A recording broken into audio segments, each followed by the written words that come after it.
औज़ुबिल्लाहि मिनश्शैतानिर्रजीम बिस्मिल्लाहिर्रहमानिर्रहीम अस्सलामु अलैकुम वरहमतुल्लाहि वबरकातुहू। सदासीपेट के मजलिस इत्तेहादुल मुस्लिमीन के सदर, वो सदासीपेट के मजलिस इत्तेहादुल मुस्लिमीन के तमाम जिम्मेदारान, ज़हीराबाद के मजलिस इत्तेहादुल मुस्लिमीन के सदर, वो तमाम अराकीन मजलिस इत्तेहादुल मुस्लिमीन ज़हीराबाद, संगारेड्डी के मजलिस इत्तेहादुल मुस्लिमीन के सदर मोतमद व तमाम अराकीन, बिदर के मजलिस इत्तेहादुल मुस्लिमीन के सदर व अराकीन मजलिस बिदर, शयनशीन व तशरीफ़ फरमा जमात इस्लामी हिंद, जमीयतुल उलमा हिंद, अहले सुन्नतुल जमात के कौम और मिल्लत के तमाम जिम्मेदारान, बुजुर्गान कौम और मिल्लत, मेरे नौजवान साथियों और पसे पर्दा बैठकर सुनने वाली मेरी इज़्ज़तदार और माँ और बहनों, मैं सबसे पहले आप तमाम का शुक्रिया अदा करता हूँ कि आपने अपना कीमती वक्त निकालकर आज के इस जलसे में शिरकत की। आपका बेहद शुक्रिया।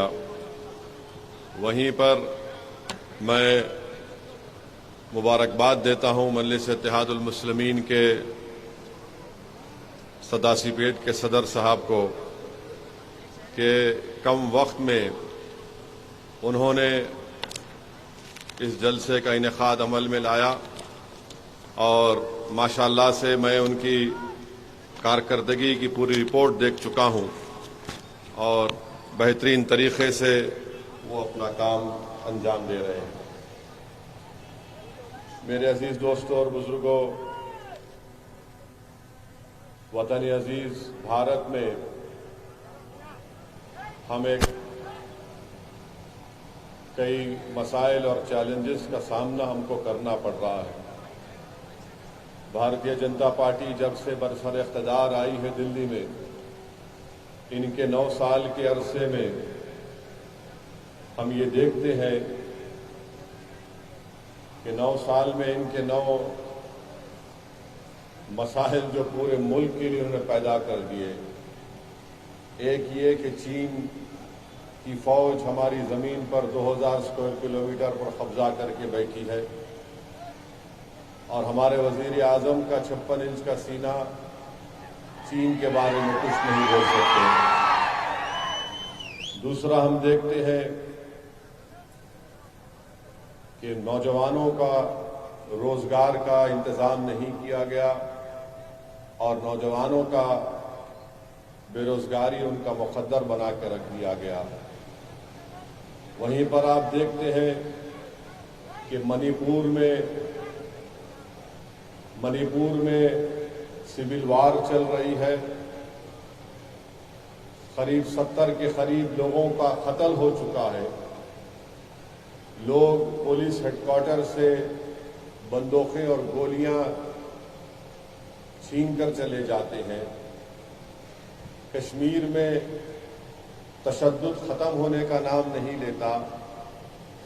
कीमतें आसमानों को छू रही है। CAA का ऐसा कानून बनाया गया जिससे सिर्फ और सिर्फ मुस्लिम अक़लियत की और गरीबों की शहरियत छीनने का इंतजाम किया गया था। तो ये बीजेपी के 9 साल के दौरे इख्तिदार में ये इनका कारनामा रहा है। और बीजेपी अगर आज इख्तिदार में है तो इसकी जिम्मेदारी ये नाम निहाद सेकुलर पार्टीज पर आयद होती है। मेरे अजीज दोस्तों और बुजुर्गों, हम देखते हैं कि बीजेपी की तरफ से बहुत से हमारे बैकवर्ड क्लास के भाई हैं जिनको बीजेपी इस्तेमाल करती है ताकि वो आगे आकर हिंदुत्व के पैगाम को बढ़ाया जाए। मैं हमारे बैकवर्ड क्लास के भाइयों और बहनों से अपील करना चाहूंगा कि आप अगर ये समझते हैं कि मुसलमानों की वजह से इस मुल्क में मुश्किलात हैं, तो मैं उनको बताना चाहूँगा, इस मुल्क में अगर आज जो चैलेंजेस हैं वो बीजेपी की देन है। हम हमारे बैकवर्ड क्लास के भाइयों को बताना चाहते हैं, दलित भाइयों को, शेड्यूल्ड ट्राइब के भाइयों को बताना चाहते हैं कि गवर्नमेंट ऑफ इंडिया में 91 एडिशनल सेक्रेटरीज हैं और आपको ये सोचना है, हमारे दलित भाइयों को, बैकवर्ड क्लास के हमारे भाइयों को,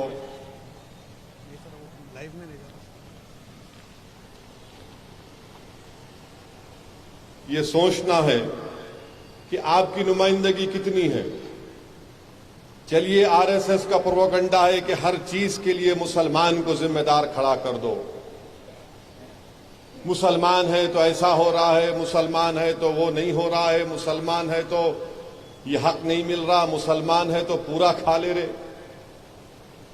आप ये बताइए कि 91 एडिशनल सेक्रेटरी के पोस्ट गवर्नमेंट ऑफ इंडिया में है, इसमें शेड्यूल कास्ट, शेड्यूल ट्राइब और बैकवर्ड क्लास के कितने लोग एडिशनल सेक्रेटरी के पोस्ट पर हैं? सिर्फ 10 शेड्यूल कास्ट, शेड्यूल ट्राइब के एडिशनल सेक्रेटरी हैं और बैकवर्ड क्लास के सिर्फ 4 हैं। अब आप बताइए कि आपकी तरक्की को रोकने में कोई मुसलमान आ रहा है? आपको इस्तेमाल किया जा रहा है। और फिर 245 ज्वाइंट सेक्रेटरीज हैं, जिसमें शेड्यूल कास्ट, शेड्यूल ट्राइब के 26 हैं और बैकवर्ड क्लास के 29 हैं। बैकवर्ड क्लास का अभी तक तो कोई पॉपुलेशन का सही नहीं हुआ है, मगर माना जाता है 27% है। अब हमारे बैकवर्ड क्लास के भाइयों और बहनों को सोचना चाहिए कि 245 ज्वाइंट सेक्रेटरीज के पोस्ट हैं, जिसमें से बैकवर्ड क्लास को सिर्फ 29 और शेड्यूल कास्ट, शेड्यूल ट्राइब के 26। ग्रुप ए, इसमें आप देख लो, ग्रुप ए में शेड्यूल कास्ट कितने हैं? 12%, शेड्यूल ट्राइब 5% और ओबीसी बैकवर्ड क्लास 16%। यानी शेड्यूल कास्ट की आबादी 15%, 12% है ग्रुप ए में। शेड्यूल ट्राइब की आबादी 7.5% है, 5% उनको मिलता है ग्रुप ए में। और बैकवर्ड क्लास की 27% आबादी है और उनको मिलता है सिर्फ 16%। अब बताओ, आपके मुसलमान से नफरत कौन पैदा कर रहा है? आपको मुसलमानों की नफरत आपको दिखाकर आपके हक से आपको महरूम कर दिया जा रहा है। मैं आज के इस जलसे से आपको पैगाम देना चाहता हूं कि जरा होश के नाखून लीजिए। अच्छा, आप सेंट्रल यूनिवर्सिटीज में आ जाइए, सिर्फ 9 बैकवर्ड क्लास के प्रोफेसर सेंट्रल यूनिवर्सिटीज में काम कर रहे हैं, जबकि 313 का कोटा है। तो हमारे बैकवर्ड क्लास के भाइयों को सोचना है, चाहे मुनूर कापू हो, मुदिराज हो, गौड़ हो, यादवा हो, बताओ फिर ये हक क्या मुसलमान ले रहा है? आपको इस्तेमाल किया जा रहा है। 9 सिर्फ प्रोफेसर के पोस्ट हैं टीचिंग के सेंट्रल यूनिवर्सिटी में, जबकि 313 का कोटा है। इसका मतलब यह है कि अपर कास्ट के लोग सबसे ज्यादा खा के बैठे हैं। और लड़ाया किसको जा रहा है? मुसलमानों से। किसके दिलों में नफरत पैदा की जा रही? अच्छा, अब जो इंफॉर्मेशन 10 मिनिस्ट्रियों की है, पब्लिक सेक्टर बैंक्स की है, सेंट्रल पब्लिक सेक्टर अंडरटेकिंग्स की है, अब आप ये बताइए कि इसमें जो बैकलॉग पोस्ट है 92,589 बैकलॉग पोस्ट है, इसको अगर फिल किया गया तो 2012 अप्रैल से दिसंबर 2016 तक इसकी फुलफिल हुआ, माने फिल किया गया। अब तक 13,035 पोस्ट बैकवर्ड क्लास के खाली पड़े हैं। असदुद्दीन ओवैसी का भड़काऊ भाषण उसको रोक रहा है उन पोस्टों में फिल करने के लिए। पूछो, आप हमारे बैकवर्ड क्लास के भाइयों को पूछना चाहिए। अच्छा, जो गवर्नमेंट पार्लियामेंट में डेटा टेबल करी है, 10 सेंट्रल डिपार्टमेंट है गवर्नमेंट ऑफ इंडिया के, defence production, railways, financial service, post, defence, housing, urban affairs, home affairs, atomic energy, revenue, education. ये जनवरी 1, 2021 का डेटा बोल रहा हूं। शेड्यूल कास्ट के वेकेंट पोस्ट हैं 17,880। शेड्यूल ट्राइब के वेकेंट पोस्ट हैं 14,000। हमारे बैकवर्ड क्लास के भाइयों के पोस्ट खाली है 19,280। यानी तीनों को मिला लिए तो 51,000 पोस्ट खाली है। और हमको कहा जाता है मुसलमान जिम्मेदार है। मुसलमान कहां जिम्मेदार है? जिम्मेदार तो नरेंद्र मोदी है जो आपको नौकरियों से महरूम रख रहा है। जिम्मेदार तो आरएसएस है जो आपको प्रोफेसर के ओहदों पर नहीं लाना चाहती है। जिम्मेदार तो हिंदुत्व की आइडियोलॉजी है जो आपको नौकरियों से महरूम रख रही है। और क्या बोलते हैं? नहीं, मुगल बादशाह अकबर जिम्मेदार है, औरंगजेब जिम्मेदार है। अरे अकबर औरंगजेब को मर के कितने साल हो गए? 400 साल, 300 साल। मगर ये तो नौकरियां हैं ना। 9 साल में आपको कितनी नौकरी मिली बताओ गवर्नमेंट ऑफ इंडिया में? तो हमारे बैकवर्ड क्लास के भाइयों और बहनों को यह सोचना है, जो मैं डेटा दे रहा हूं, जो दे चुका हूं, अगर कोई इनकार कर रहा तो बोलो, किसी मुकाम पे वक्त तय करो, मैं आने तैयार हूं। कोई चड्डी वाले आरएसएस को लाके बिठाओ, 5 मिनट नहीं बैठ सकता हमारे सामने। मगर अब जो बैकवर्ड क्लास के लीडर्स बीजेपी में, उनकी जबान इस पे नहीं खुलती कि भाई इतने पोस्ट खाली क्यों हैं, इसका जिम्मेदार कौन है? कि गवर्नमेंट ऑफ इंडिया के 10 सेंट्रल डिपार्टमेंट में 51,224 वैकेंसीज रिजर्व पोस्ट में क्यों खाली हैं? खाली 34,000 फिल किया गया। इस पे बोलो, नहीं बोलते। अच्छा, फिर इनसे पूछो आप, 10 मिनिस्ट्री के डिपार्टमेंट, मिनिस्ट्रीज हैं, डिपार्टमेंट है, बैंक है, फाइनेंशियल इंस्टीट्यूशन है, इसमें ओबीसी के पोस्ट इतने खाली क्यों हैं? 13,535 खाली है। अब इसके बरक्स आप देखो, तेलंगाना में जो बीजेपी के कायदीन है, ये अमित शाह अगर हैदराबाद को आते, क्या बोलते अमित शाह? गाड़ी का स्टीयरिंग ओवैसी के हाथ में है। अमित शाह साहब, अगर गाड़ी का स्टीयरिंग मेरे हाथ में है तो फिर गवर्नमेंट ऑफ इंडिया का पूरा कंट्रोल तो आपके हाथ में है ना। आप क्यों नहीं दे रहे दलितों को, शेड्यूल ट्राइब को, बैकवर्ड क्लास को नौकरियां? 9 साल से बैठ के आप क्या किए बताओ? प्राइम मिनिस्टर आपका, डिफेंस मिनिस्टर आपका, पूरे आपके। मगर इसके बावजूद भी क्या असदुद्दीन ओवैसी जिम्मेदार है? नौकरी नहीं दिया तो अमित शाह। हैदराबाद को उतरते ही पेट में दर्द शुरू हो जाता, पेंचिश हो जाती।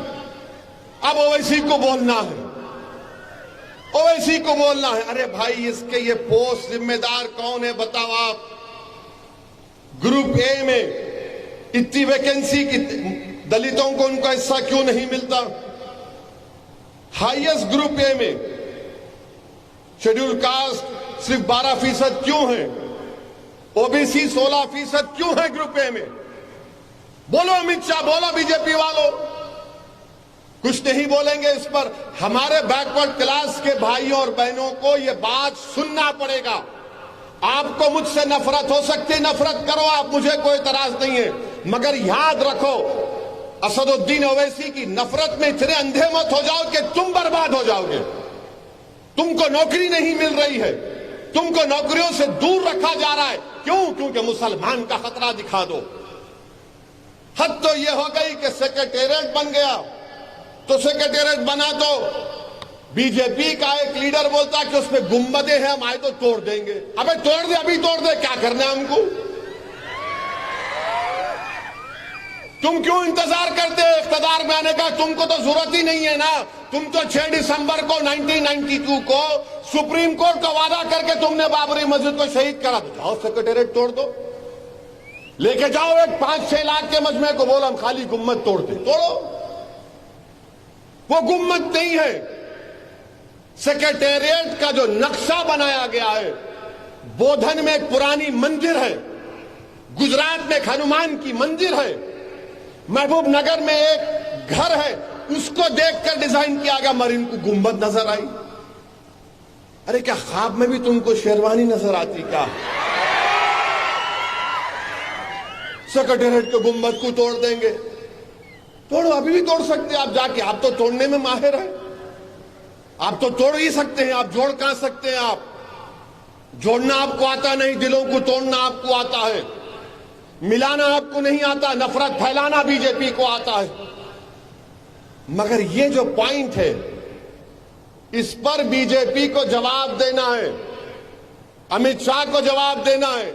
जो तेलंगाना के बीजेपी के लीडर बात करेगी, पाता बस्ती नहीं, वहां पे लाइट चोरी होती नहीं, लाइट डायरेक्ट लेती। अरे तुम झूठ पे झूठ बोले जा रहे हो। इलेक्ट्रिसिटी डिपार्टमेंट का डेटा आया है कि पुराने शहर में चोरी नहीं होती, उनका जो जितना कंजम्पशन है, कितना रेवेन्यू आ रहा है, देख लो उसमें।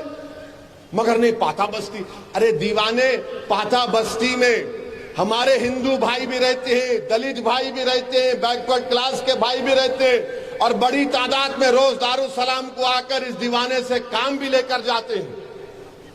मगर नहीं, नफरत करना इनका काम है।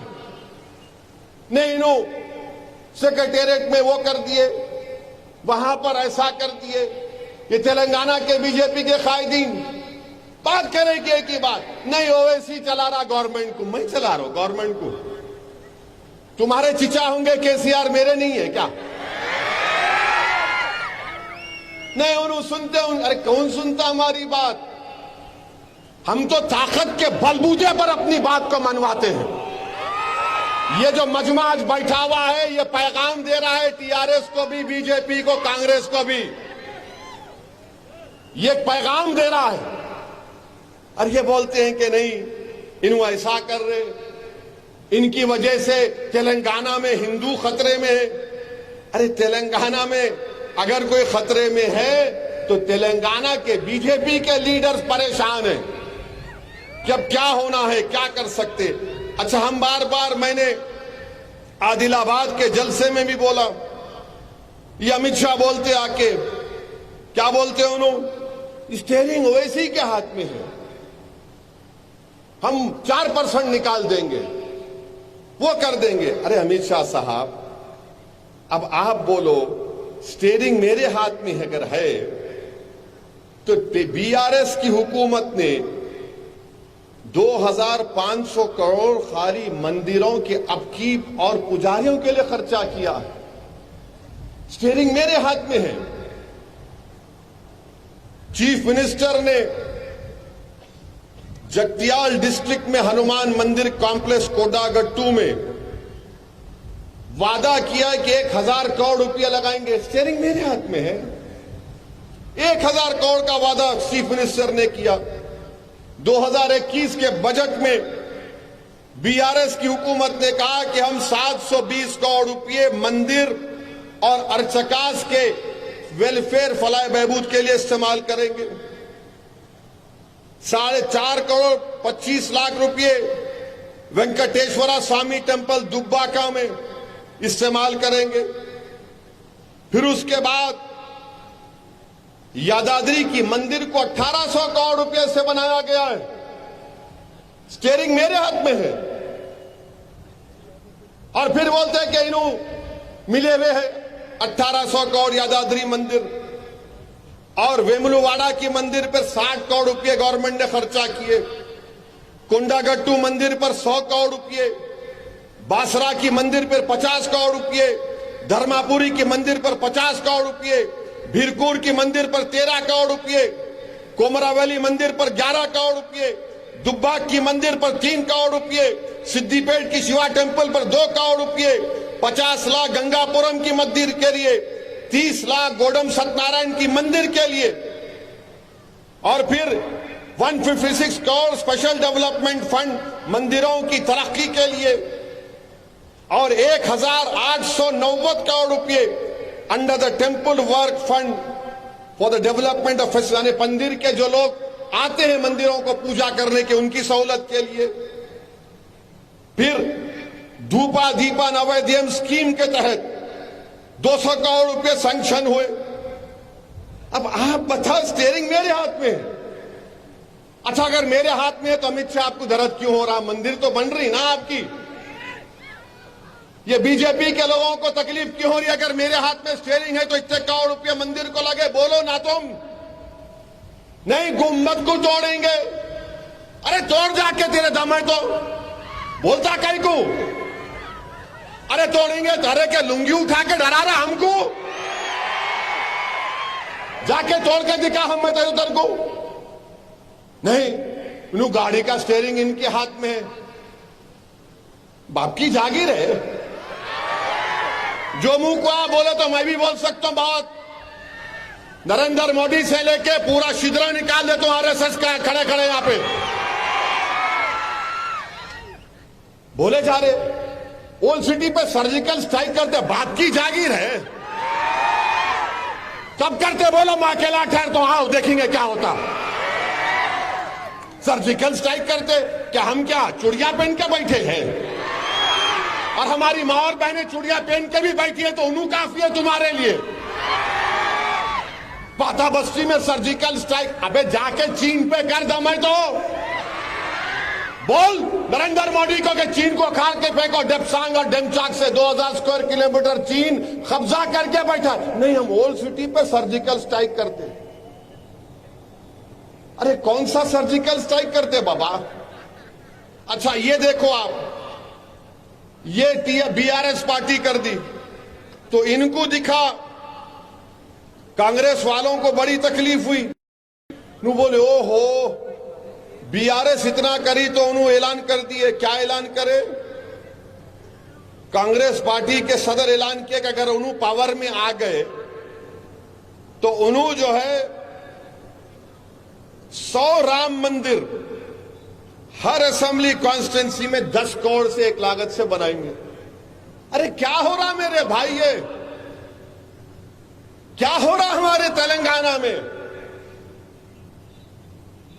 आप बना रहे हैं तो फिर दूसरे मजहब के लोग क्या करेंगे? दूसरे मजहब के लोगों को इंसाफ नहीं होगा क्या? मगर लफ्ज मुसलमान इनकी जबान से निकलता नहीं, किसी भी पार्टी से नहीं निकलता। सब के सब बीजेपी को अगर हराना है तो आइडियोलॉजी पर हराओ। ये अगर आप झुमरी तलैया ये करते रहेंगे, इससे नहीं बीजेपी को हरा सकेंगे आप बताइए। कांग्रेस एक ऐलान करती है, अच्छा फिर उसके बाद कांग्रेस भी क्या बोलती? नहीं नहीं, असद भाई उनके साथ है ना। अरे तुम किसके साथ हो मेरे को बताओ। और हमको कोई एतराज नहीं है कि आप मंदिरों को बीआरएस की सरकार ने दिया, बहुत अच्छा किया, देना चाहिए। मैं भी एक मजहबी मुसलमान हूं। अगर हमारे हिंदू भाइयों की मंदिर में आस्था है, मानते हैं, मगर यह बोलना बीजेपी के मेरे हाथ में स्टीयरिंग है। अरे मेरे हाथ में अगर स्टीयरिंग होता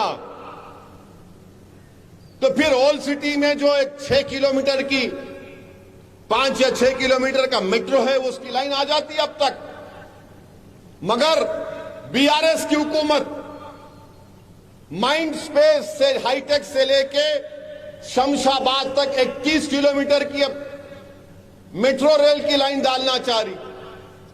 ओल्ड सिटी में जो एक हिस्सा बाकी है फलकनुमा तक, उसको 500 करोड़ रुपए होना, मगर बीआरएस की हुकूमत जो है माइंड स्पेस से शमशाबाद एयरपोर्ट तक 5680 करोड़ का टेंडर कॉल कर दिए, मगर स्टीयरिंग मेरे हाथ में है।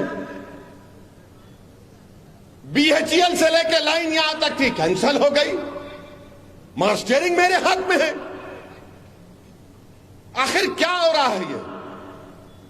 यही तो आपको बताना चाह रहा हूं। फिर यहां पर आप देख लो, मजलिस इत्तेहादुल मुस्लिमीन ने तेलंगाना की हुकूमत को सितंबर 2021 में हमने एक डॉक्यूमेंट बनाकर बीआरएस हुकूमत को दिया कि जिस तरह हमारे दलित भाइयों को दलित बंधु की स्कीम में 10-10 लाख रुपए दिए जा रहे, हमने पूरा डेटा बनाकर दिया सितंबर 2021 में कि मुसलमान जो तेलंगाना में है उसमें 5% मुसलमान बिलो पॉवर्टी लाइन के। हमने ये बीआरएस हुकूमत से डिमांड किया कि उन मुसलमानों में से 5% जो बीपीएल में, उसमें से 1% को 1% मुस्लिम्स को आप 10 लाख एक खानदान को दो। आपको मालूम कितना खर्चा आता खाली उसका?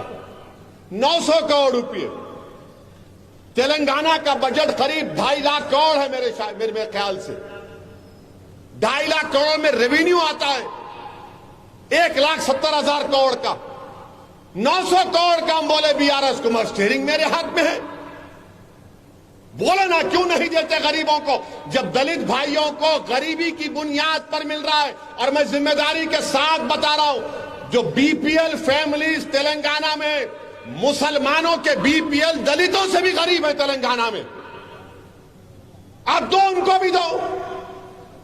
मगर बदनाम मैं हो जाता हूं कि ओवैसी इस तरह का तकरीर करता है। आपको क्या जरूरत थी इस तरह की बात करने की? 900 करोड़ रुपयों से खाली डीबीटी। और कितना रेवेन्यू है? रेवेन्यू एक्सपेंडिचर तेलंगाना का 1,70,000 करोड़ के बराबर है। कितना आपको देना पड़ेगा? कुछ नहीं है इसमें। इसीलिए हम तेलंगाना की हुकूमत से इस बात का डिमांड करते हैं कि तेलंगाना के जो मुसलमान बीपीएल फैमिलीज है उसमें 1% लोगों को आप दलित बंधु की स्कीम की तरह मुस्लिम बंधु स्कीम का ऐलान करो। और 10-10 लाख रुपए उन गरीबों को मिलना चाहिए। क्यों नहीं मिलना बताओ आप? अगर मैं डेटा खोल के बताऊंगा तो आप हैरत करेंगे। पूरी स्टडी मेरे पास है। आप अंदाजा भी नहीं कर सकते कि गुर्बत जो बीपीएल बिलो पॉवर्टी लाइन जो मुसलमानों में दलितों से भी गरीब है, शेड्यूल ट्राइब के बराबर गुर्बत है। मगर हम पे इल्जाम लगा देते इन उनसे मिले हैं, इन उनसे मिले हैं। अरे तुम लोग पूरे एक जगह बैठ जाओ, मैं तुम्हारे को बिरयानी खिलाता हूं।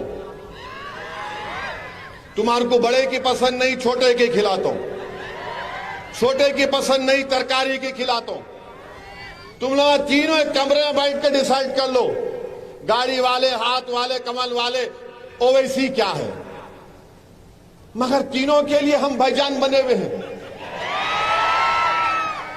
तीनों के लिए हम भाईजान बने हुए हैं। अरे ये क्यों बोले आप? अरे क्यों नहीं बोलूं? मैं सच्चाई को बयान कर रहा हूं, झूठ नहीं बोल रहा हूं। डेटा दे रहा हूं। माहिरीन को बिठाकर, प्रोफेसर आमिरुल्लाह खान हो, प्रोफेसर शाबान साहब हो, उनको बिठाकर वो लोग बना कर दिए ये दो। मगर आप सुनने तैयार नहीं। 2200 करोड़ का यकीनन बजट है माइनॉरिटीज का। उसमें से 1617 करोड़ स्कूलों में चले जाते, 400-500 करोड़ उसका ऑफिस का खर्चा है। अच्छा, वो स्कूलों को आपने ग्रेजुएट डिग्री तक लेकर चले गए, वो 100 करो। गाड़ी की स्कीम का क्या हुआ बताओ मेरे को? उसके बारे में कोई जवाब नहीं देंगे। बीजेपी बोलती पाताबस्ती सर्जिकल स्ट्राइक करेंगे, ओवैसी के हाथ में स्टीयरिंग है।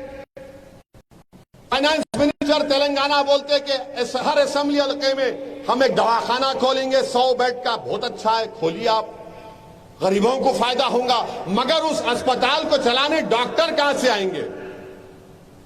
मैं पिछले 5 साल से पुकार रहा हूं, अरे उस्मानिया हॉस्पिटल को बनाओ, नई बिल्डिंग है, बनाओ। मीटिंग लिए पिछले साल मई में finance minister, health minister, Mahmood Ali deputy CM बैठे थे मर्री चन्ना रेड्डी के एचआरडी ऑफिस में। बोले कि देखो ऐसा नक्शा बनाए, ऐसा बनाएंगे, पुरानी बिल्डिंग को रखेंगे, इसके तरफ में ऐसा बनाएंगे, वो बनाएंगे। 1 घंटे का पूरा बाजा बजा। मैं बोला भाई साहब वो सब छोड़ दो, बनाते कब बोलो। बनाते कब ये बोल दो। साउथ तेलंगाना का सबसे बड़ा मरकज उस्मानिया हॉस्पिटल,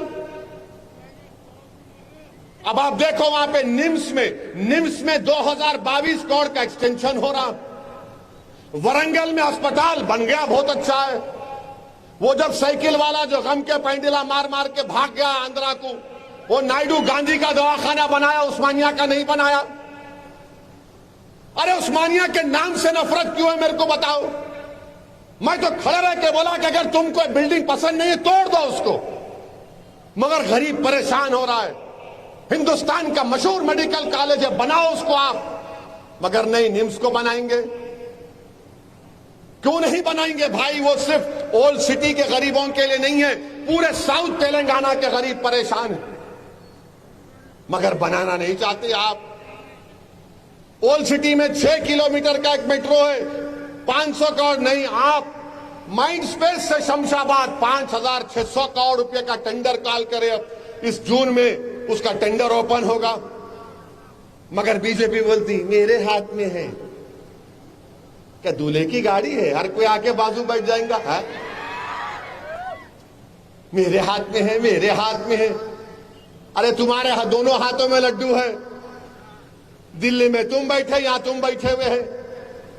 गुलाब जामुन तुम्हारे मुंह में है, मलाई तुम्हारे जेब में है, तेल तुम्हारे हाथों में है।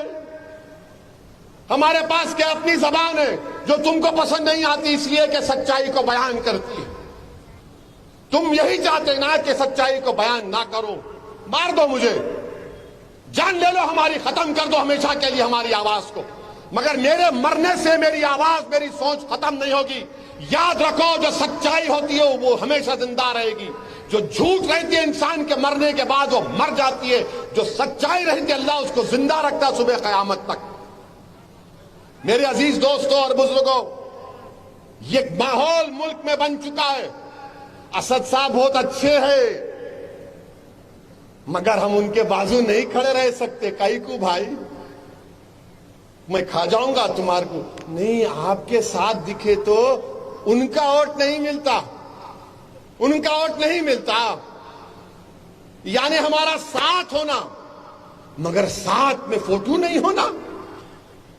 भाई साहब याद रखो, ये तुम जो दूर दूर भाग रहे ना हमारे से, कहीं बहुत दूर तुम ना हो जाओ। प्यारे करीब रहो, करीब रहने से तुमको फायदा है। मगर पूरे मुल्क में ऐसी माहौल है, जितने सेकुलर पार्टियां हैं, चाहे वो आरजेडी हो, लालू की पार्टी हो, मुसलमान होना मगर मुसलमान बाजू नहीं होना। समाजवादी पार्टी है, अखिलेश को मुसलमान होना मगर फोटो में नहीं होना। कांग्रेस है, मुसलमान होना मगर दूर रहना। राष्ट्रवादी कांग्रेस है, मुसलमान है मगर दूर रहो। बीजेपी को मुसलमान होना ही नहीं। भारत के वजीर आजम बोल दिए कि दूर दूर तक मुसलमानों की मेरे को जरूरत नहीं है। एक मुस्लिम एमपी बीजेपी के पास नहीं है, एक मुस्लिम मिनिस्टर नहीं है, और फिर बीजेपी थालियां मार के बोलती सबका साथ, सबका विकास, सबका विश्वास। क्या ड्रामा कंपनी है भाई ये।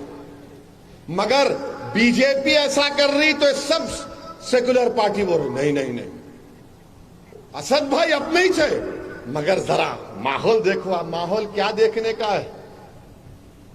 नफरत का मुकाबला नफरत से नहीं कर सकते, जहर का मुकाबला जहर से नहीं कर सकते,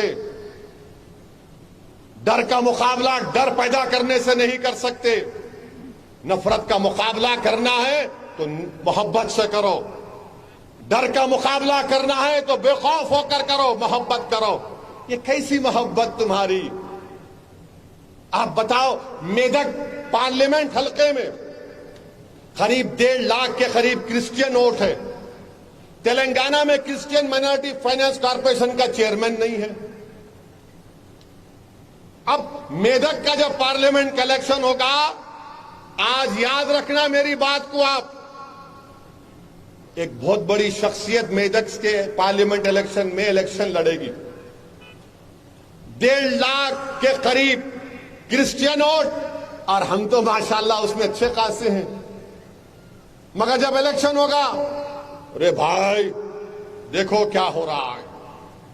अरे मेरे दोस्त, बीजेपी की जब से हुकूमत बनी है सबसे ज्यादा निशाना किसको बनाया गया है? गोश्त के नाम पर अखलाक को मारा गया, आपको नहीं मारा जाता। गोश्त के नाम पर पीलू रगबर को मारा गया, आपको नहीं मारा जाता। प्रधानमंत्री ने कहा कि कपड़े देखकर पहचानो, जेलों में हमको डाल दिया गया। देश के गद्दारों को गोली मारो डैश डैश बोले तो पुलिस की कस्टडी में हाथों में जंजीर है, गोली मार दी गई। 8-8 लाख की बंदूक है, 16 लाख की 2 बंदूक है जो भारत में बैन है, गोली मार दिए। अरे हम मर रहे हैं, जेल में हम सड़ रहे हैं, पीटा हमको जा रहा है, गालियां हमको दी जा रही हैं, देशद्रोही का इल्जाम मुझ पर पड़ता है। बताओ ऐसे माहौल में क्या कर रहे हैं लोग? नहीं, गरीब मताओ हम है ना तुम्हारे लिए। तुम क्या कोई पिक्चर के हीरो है?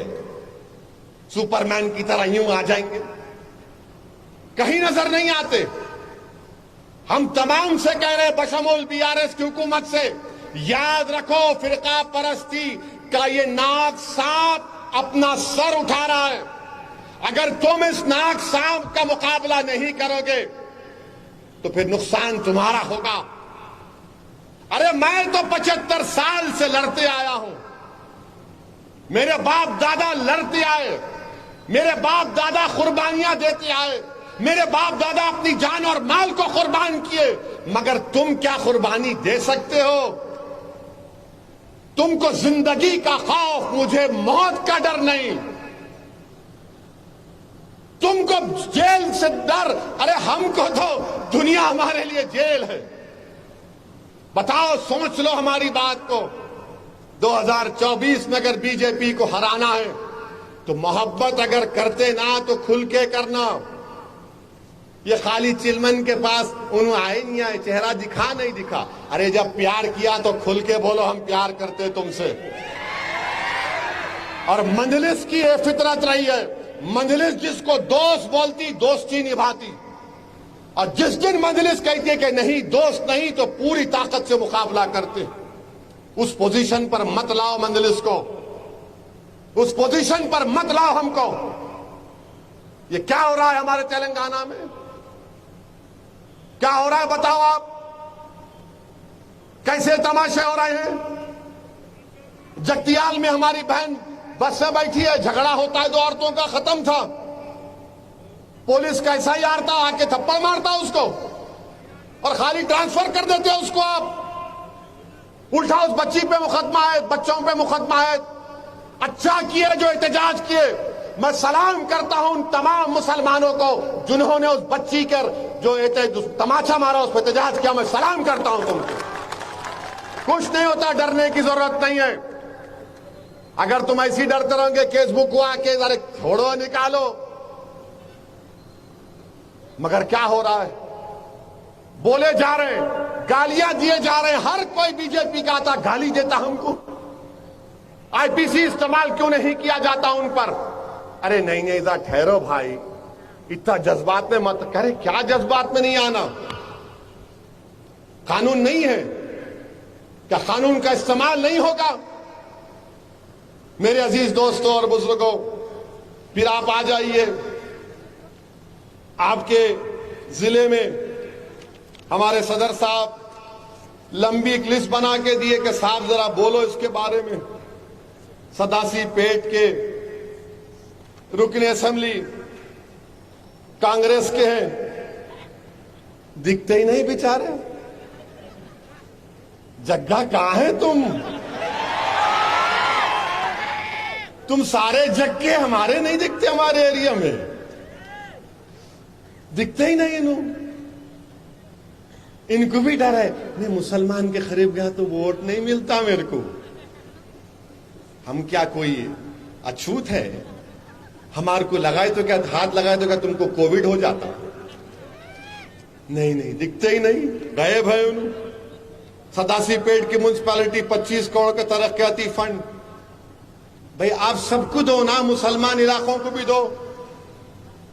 आप नहीं देना चाहते, मगर स्टीयरिंग मेरे पास है। कब्रस्तान की 5 एकड़ अराजी बाउंड्री वाल के साथ दिया गया, मगर उसको इस्तेमाल करने के लिए और फंड होना, मगर नहीं। वो शादी खाने की अराजी, उसको अच्छा करना है, पैसे नहीं दिए जाते। सदासी पेट में हमारी बच्चियों के लिए उर्दू मीडियम डिग्री कॉलेज नहीं होने से तुलबा की तालीम तर्क हो जा रही है। खोलो ना स्कूल, कॉलेज, डिग्री कॉलेज खोलिए। कलेक्टर साहब आप तो खोलो कम से कम। अच्छा, सदासी पेट में एक मुसलमान के राशन शॉप है नहीं? है नहीं? अरे तुम तो मुंह खोलो, मेरे से मोहब्बत नहीं करते तो बोलो ना, प्यारे खुल के बोलो। एक तो राशन शॉप दो, गाड़ी का स्टीयरिंग मेरे है तो कम से कम दिखाने के लिए तो दे दो। एक राशन कार्ड, एक राशन शॉप दो। एक भी मुसलमान के पास नहीं है, मगर 4% रिजर्वेशन है। फिर आप वो देखिए, क्या है ये? हाँ, असल बात, संगारेड्डी असेंबली हल्के में 62,000 मुस्लिम वोट है जग्गा। बीआरएस वालों हमारे पास 62,000, और जितनी पोलिंग हम करते कोई भी नहीं करता। उस दिन हम लोग मोहब्बत में दीवाने होते, नहीं जाके मारना, ठकाठक मारना। मगर ठकाठक मार रहे तो ठकाठक मिलना भी ना कुछ। हारी ठकाठक मारे, मगर उसके बाद हाँ मिलेंगे, हम है ना, आई को फिक्र कर रहे तुम। उनके 4-5 चमचों को भी जाते, अरे नहीं नहीं नहीं ऐसा है, अरे ये चोर है पूरे ये चमचे, ये अपना उल्लू सीधा कर लेते। तो ये काम है संगारेड्डी के असेंबली सदासी पेट में। फिर हमारे ख्वाजा साहब संगारेड्डी के मजलिस के सदर, उन्होंने बोले कि वक्फ बोर्ड की जमीन जो है 5 किलोमीटर दूर है, कब्रस्तान की सैंक्शन हुई। और फिर सर्वे नंबर 311 में वक्फ की जमीन है, ख्वाजा साहब उस जमीन पे कब्जा कर रहे टीआरएस के कारपोरेटर। क्यों? तुम्हारे अम्मा में जहेज में आई थी ये? ऐसे ही बोलना पड़ता है इन लोगों को। सर्वे नंबर 311 में वक्फ की जमीन है, वार्ड नंबर 16 में इनके अम्मा के जहेज में आई थी क्या? वक्फ की जमीन है, तुम्हारे बाप की नहीं है, वक्फ बोर्ड की है। कैसा कब्जा हो रहा? वो रोकना चाहिए इसको। ये क्या है? इलेक्शन आएंगे तो सब मिठे खट्टे बातें। तैयार हो जाओ आप, अब यहां से शुरू होने वाला है भाइयों बहनों। अब इस जहीराबाद में हमारे सदर साहब बता रहे, इलेक्शन के वक्त 25 एकड़ जमीन मुसलमानों को कब्रस्तान के लिए देने का वादा किए। 4.5 साल हो गए। एमएलए साहब इलेक्शन हार गए तो क्या होता मालूम आपको? आपको कोई पूछता नहीं, गली का भी उन्हें नहीं पूछता आपको। जो वादा किए पूरा करो आप। और फिर उसके बाद हमारे मजलिस के एक दलित कायद है, कोहिर मंडल से जेडपीटीसी का इलेक्शन लड़े, 1500 वोट लिए, हार गए। एमएलए को जाके बोले एक दलित बंधु दो, तुम्हारे को दिए तो क्या फायदा, मेरे को अच्छा नहीं होता फायदा। ठीक है, हम याद रखेंगे, हम माफ जरूर करते मगर भूलते नहीं, याद रखो। ये आपका कारनामा है जमीन के ऊपर। आखिर ये कैसे होगा? मेरे अजीज दोस्तों और बुजुर्गों, मैं आपसे अपील कर रहा हूं कि इस असेंबली इंतखाबात में हमको सोच समझकर अपने वोट का इस्तेमाल करना है। मैं आया इसलिए हूं कि आप तमाम से मशवरा करने के लिए। बुजुर्गों से उनकी राय हासिल करने के लिए, हालात का जायजा लेने के लिए, और हुकूमत का भी ये काम है कि हमारी ये बातों को नोट करें। मैं जो कह रहा हूं इसलिए कह रहा हूं ताकि आप जाकर हुकूमत तक हमारी बात को पहुंचाएं। और माशाअल्लाह से जहां कहीं मेरा जलसा होता है वहां पर मोदी की तरफ से कदमी होता और रियासती पुलिस की तरफ से कदमी होता, दोनों लिखते साबिनु लव लेटर ये है आपका, सदुद्दीन ओवैसी ये बोले आपके बारे में। आप सुनिए उस बात को, उस पर अमल करिए। भारत के प्रधानमंत्री से तो अब क्या बोल सकते, पार्लियामेंट का इफ्तिताह हो रहा, प्रधानमंत्री लेट गए। देखे फोटो, आप देखे नहीं देखे, देखो ऐसा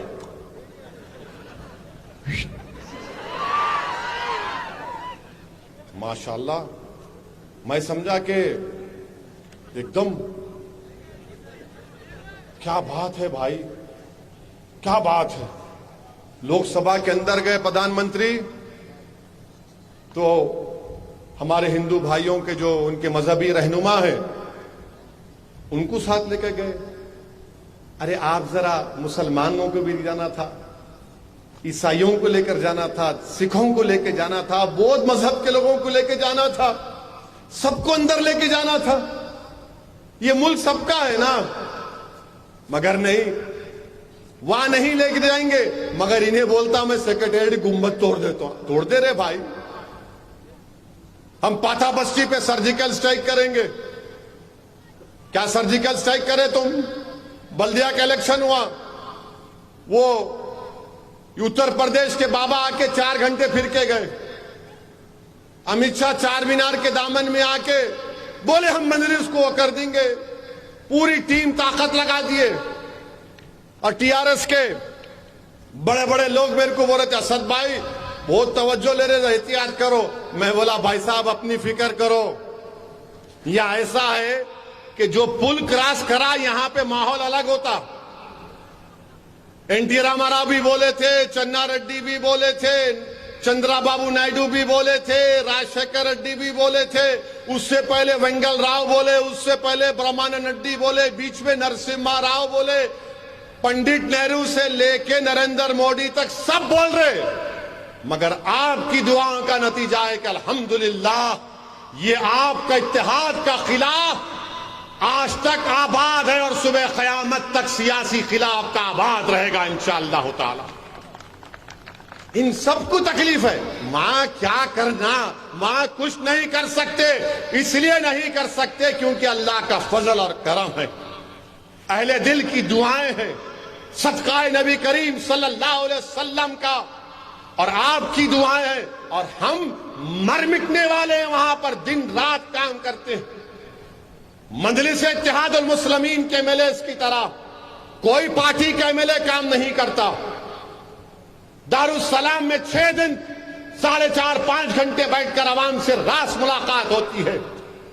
कोई मिनिस्टर से मिलना है तो उसको पूछना पड़ता, घर को जाके ठहरना पड़ता। यहां पर दारुस्सलाम में सीधा आज एक हमारी बहन दारुस्सलाम को आ गई, थोड़ा उन्होंने गर्मी है ना, थोड़ा उन्होंने आके मेरे को बोल रहे मेरे को एमपी बनना है हैदराबाद से, कब बना रहे मेरे को? मैं बोला है मेरा कंपटीशन तो मैं समझ रहा था बीजेपी है, इन्हों आगे मिला बैठो बहन, नहीं नहीं नहीं मेरे को एमपी कब बना रहे? ये दारुस्सलाम है। मेरे अजीज दोस्तों और बुजुर्गों, यहां पर मजलिस इत्तेहादुल मुस्लिमीन की एक नई तंजीम को बनाया गया है। मेरी आपसे गुजारिश है कि आप इनको मजबूत करिए। संगारेड्डी में मजलिस को मजबूत करिए, जहीराबाद में मजलिस को मजबूत करिए, पूरे तेलंगाना में मजबूत करिए। मैं किसी के नफरत के लिए नहीं कह रहा हूं, हमारे बैकवर्ड क्लास के भाई हैं, गौड़ हैं, यादवा हैं, कुरबा हैं, पद्माशाली है, मुदिराज है, मुनूर कापू हैं। ये सबका एक लीडर है, एक चेहरा है। रेड्डी है, उनका एक चेहरा है। कम्मा है, उनका एक चेहरा है। वेलमा है, उनका एक चेहरा है। और हम लोग क्या बोलते, नहीं नहीं नू है तो अच्छा मगर कहीं उधर उधर तो नहीं है।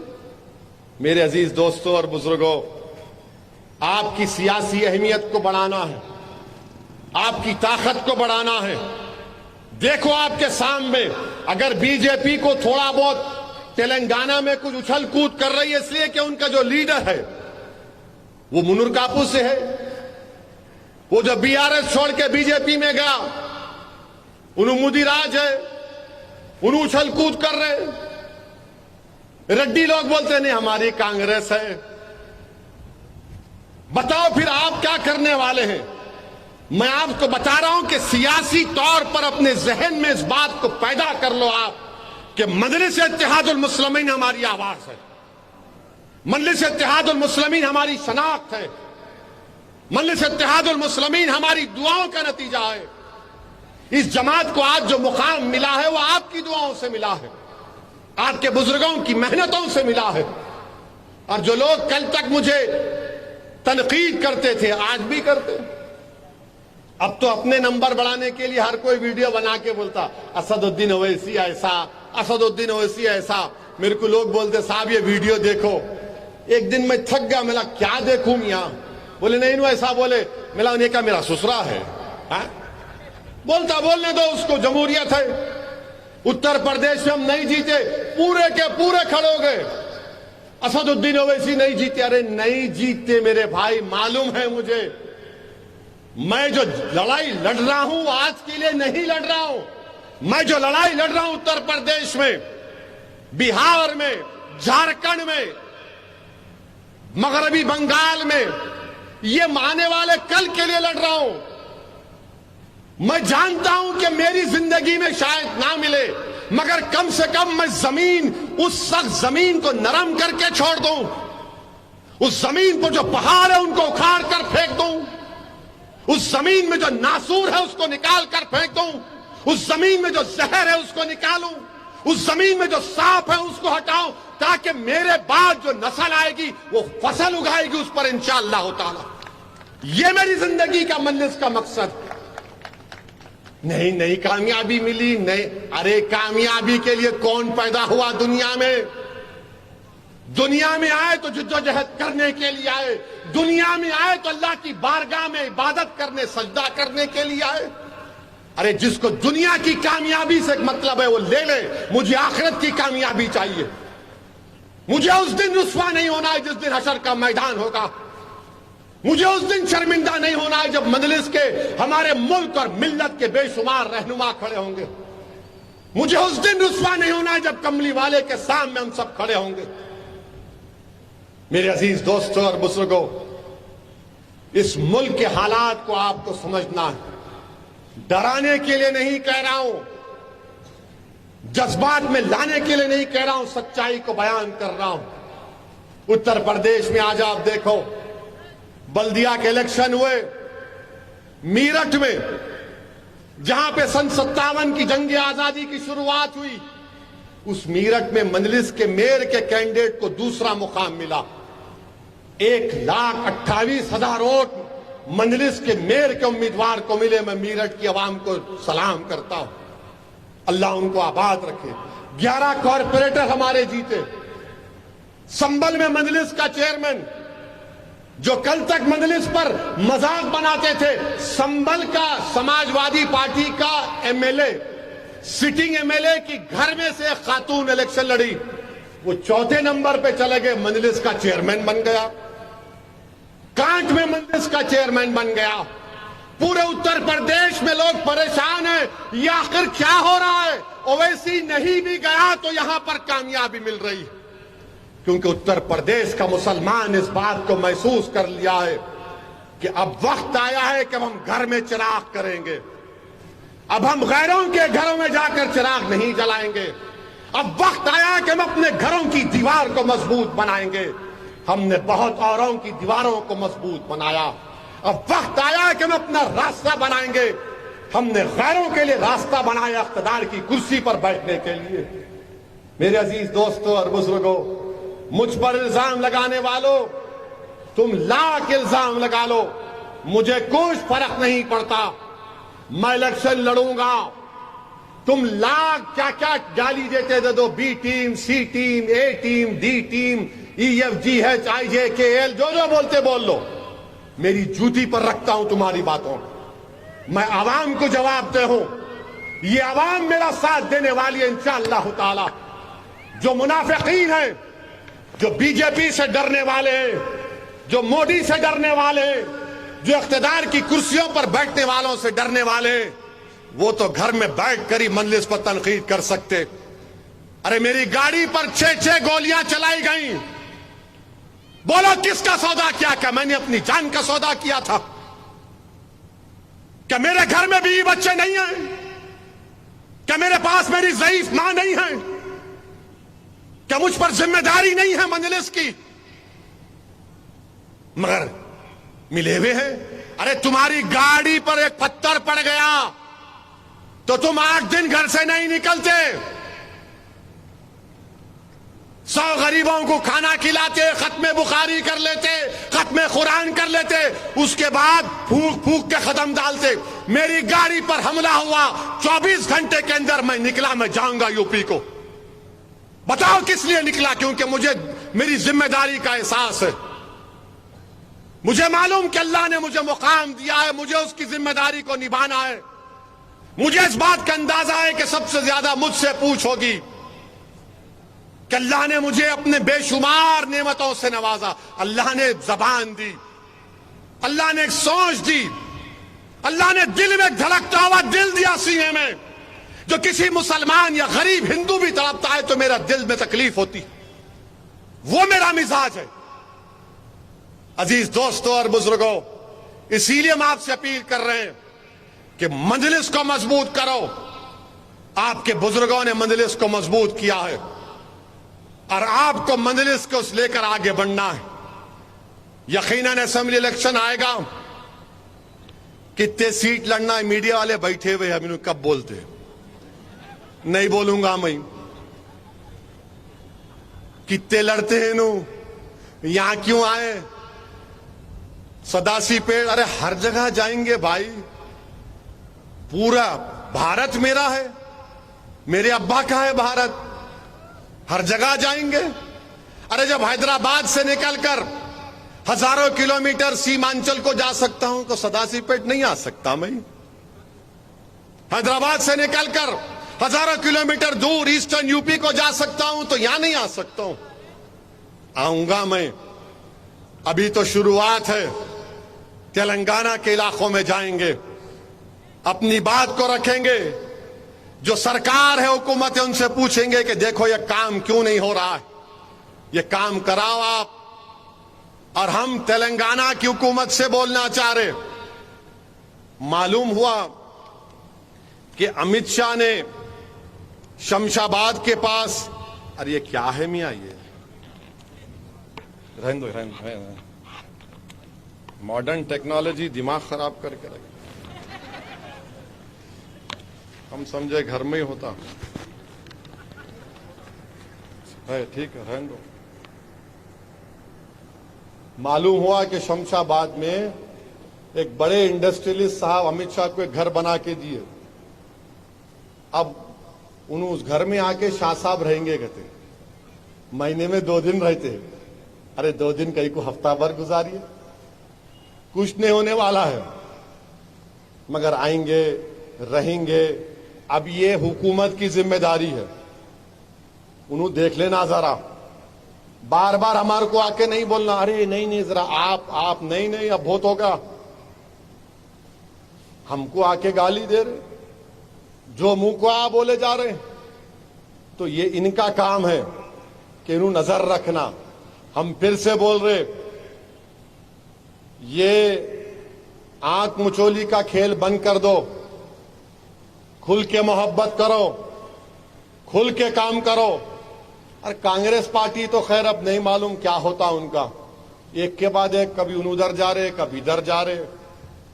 ये हालात तेलंगाना के हैं। मेरे अजीज दोस्तों और बुजुर्गों, मेरी आपसे दबन गुजारिश है कि हमको मुत्तहिदा तौर पर अच्छे फैसले लेना है।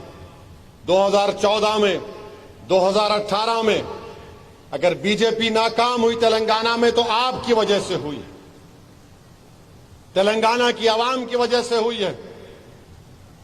यहां की मिजाज में वो चीज नहीं है, मगर बीजेपी वो तमाम चीजें पैदा करने की कोशिश कर रही है। हम हुकूमत से भी बोल रहे कि बीजेपी को अगर रोक रही कोई चीज है तो मजलिस इत्तेहादुल मुस्लिमीन है। हमारी कोशिश होगी, हमारा ख्वाब है, हमारी पूरी कोशिश होगी कि सेक्रेटेरिएट पर जो बीजेपी वाले बोल रहे अपना झंडा लहराएंगे, नहीं, सेक्रेटेरिएट पर सिर्फ तिरंगा लहराएगा, तुम्हारा फ्लैग नहीं लहराएगा। इंशाअल्लाह ताला तुमको शिकस्त होगी। मगर जो हुकूमत है वो ये ना समझे, हमको टेक फॉर ग्रांटेड ना ले। इन कहां जाते, हमारे पास ही आते। एक बात याद रखो, जिंदगी में खुदकशी करना हराम है, सियासत में खुदकशी करना हराम नहीं है। कोई अगर जिंदगी में खुदकशी करा तो बीच में लटकता हूं उन्हें, मगर सियासत में अगर हम खुदकशी करेंगे तो नुकसान किसका होगा आप देख लो। इसीलिए मेरे अजीज दोस्तों और बुजुर्गों, आपका बेहद शुक्रिया कि आप आए, मजलिस को मजबूत करिए और इंशाअल्लाह ताला मेरी पूरी कोशिश है कि तेलंगाना के दीगर इलाके जात में मैं जाऊं, आपसे मुलाकात करूं, आपसे बात करूं। आपका बेहद शुक्रिया। मेरे साथ नारा लगाइए, नारे तकबीर, नारे तकबीर, नारे तकबीर, नारे तकबीर, हिंदुस्तान। सलाम।